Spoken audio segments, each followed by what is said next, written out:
Okay, I'd also like to do number 2, letter G for you.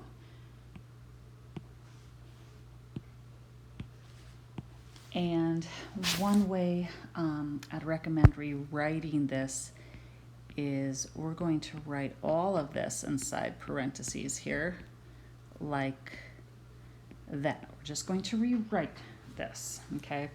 So from here, we can use our chain rule.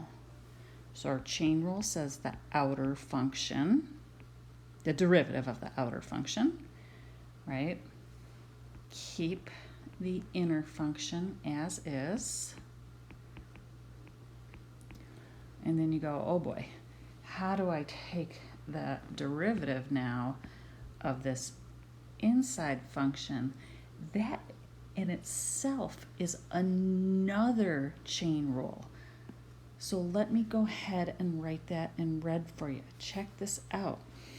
If you look at just the inside, we have an outer and we have an inner again, right? So the derivative of our cosine, our outer function, is negative sine. Leave the inside alone,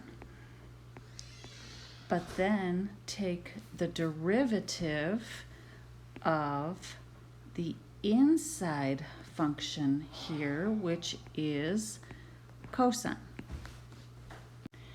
So from here, I think that's the hardest part. It was like the chain rule twice. From here, it's just a lot of simplifying, and so I can move that exponent out here like that.